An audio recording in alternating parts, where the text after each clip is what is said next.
And he seemed clean and sober. He said their oldest child has been incredible throughout all of this.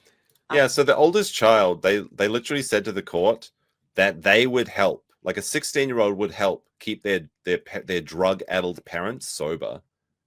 How do you hear your son? Like, I'm sure Nick heard that and he was like, he was proud. But how do you hear that and not go into depression and despair that you've been such a pathetic piece of shit, that your kids are stepping up to the plate to look after your addicted ass?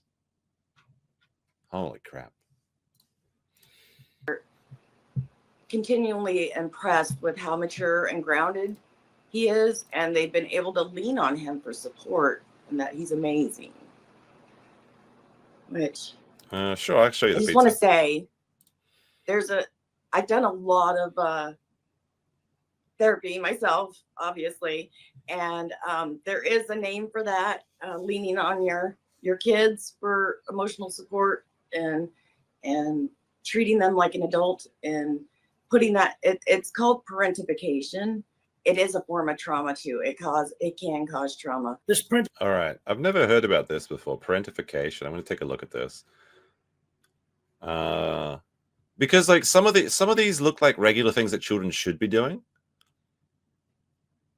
Like there's nothing wrong with teaching a child to do chores or helping look after the younger siblings, but when they're responsible for doing the entire thing, or like, or especially this one, when the child becomes emotional support for the parent, that's like real creepy shit. Like when parents, like, look, I know this woman.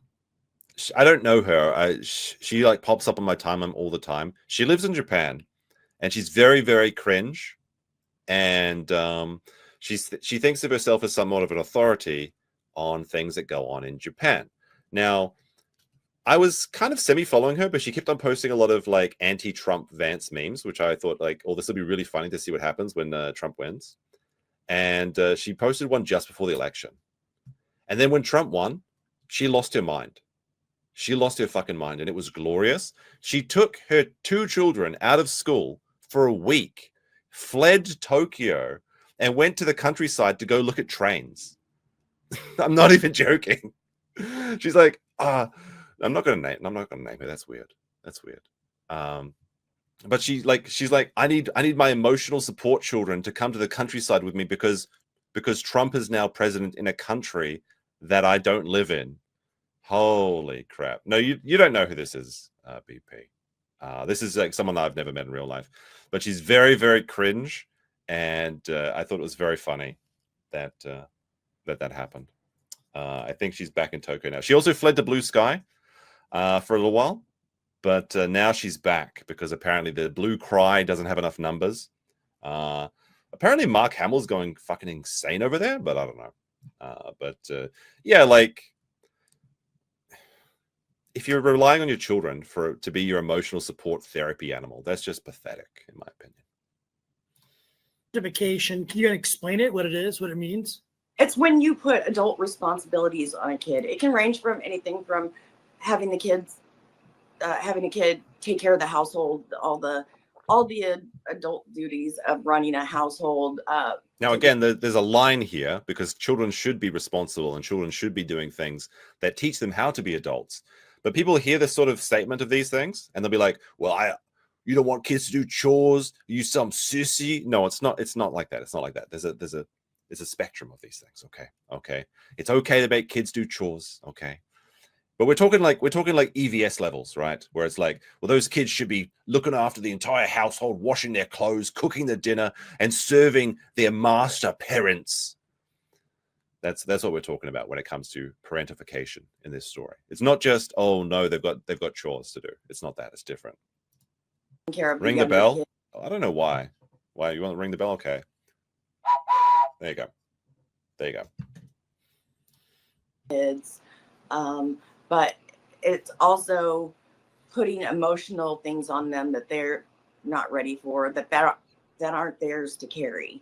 Emotional burdens. Using them as a confidant, keeping secrets, telling their kids secrets that the kids can't tell other people. Of course, BP would say this. He's got himself a little army now over there. You better be careful now, BP. They outnumber you now. They outnumber you over there. family members, CPS workers, that kind of thing. What effect does that have on the kids? It can confuse them on boundaries, on making connections with people. It can shut down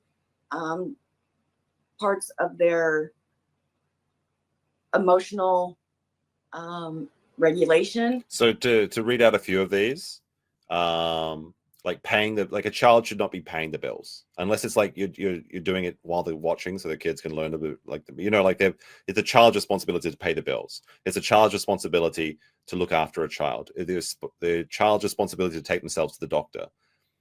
Given too much for a child to handle, serves as a mediator in adult arguments, those sort of things. That's too much for a child. And also, my one of my siblings was parentified to an extreme, and as soon as she got on her own, she went wild because like she didn't have all those responsibilities anymore. And so different kids with different personalities react different ways, but it can cause so. And you know a lot about this because you've dealt with this type of environment before. Yes. Yeah, my mom put a ton of stuff on us that, he's the whole secrets thing, leaning on us. He's dunking on these Karens, telling us sexual stuff that she shouldn't be telling us, like, reminiscent of the April Nick tweets about the kids, like that kind of stuff.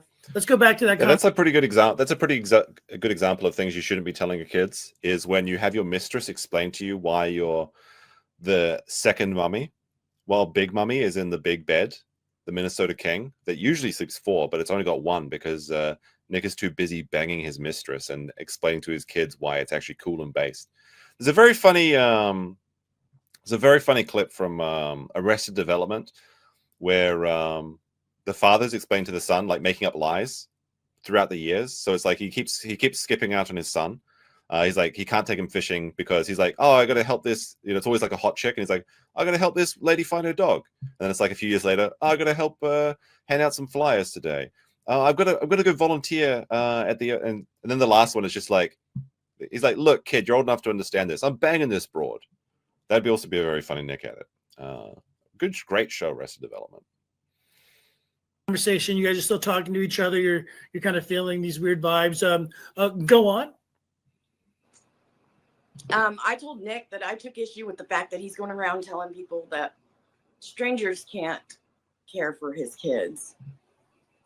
And I said, I think that's ridiculous. I said, I gave him an analogy. And I said, it's like seeing a child drowning in deep water. You don't have to know them personally to recognize that they're struggling and feel compelled to throw them a lifeline. And I was like, that's a pretty good analogy. I like that. And he looked away. I swear, I think he rolled his eyes. He was saying all the right things. He was speaking in that soft tone. But when I would speak, his body language gave him away. When you push back. Now, here's the thing. There's like 3 options here we need to consider. There's one in the chat for this one. Was Nick being sincere? He just wanted to apologize and explain the situation because nobody can understand it like he can. Of course, with your mind expanded by that much spice, you have a special view of everything. So that's option 1. Was he honestly trying to be sincere?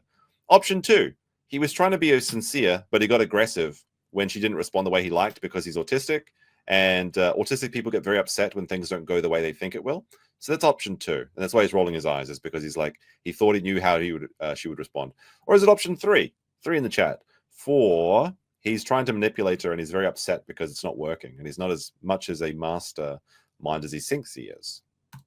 Any feedback I gave him, his body language would then betray him in that he didn't want to hear what I had to say. Which then led me to believe what he was saying wasn't sincere. From the beginning. And more calculated. Yeah. Nick is not autistic, but doesn't he need a book to understand social interactions? Pretty sure he does. Yeah, like he had an agenda. Wow. What do you think the agenda was? If only he'd accepted those To get books me from on his Montoya. side, to maybe to get me to stop talking. Wow. Was there more to the conversation? So someone walked up. I think was it I don't know. Is it a prosecuting attorney here or DA or whatever? The I lady. assume the DA. I assume. Her. I think she walked up and Nick was like, "You need me," and she said something. I think she said they needed something, and he said he needed to go to the bathroom first, and then he'd be back. So as he was going to walk away, I did say that I said, I sincerely wish the best for your family. And Okay, I that's hope nice. that you guys are able to give the kids a home with the happiness and stability they deserve.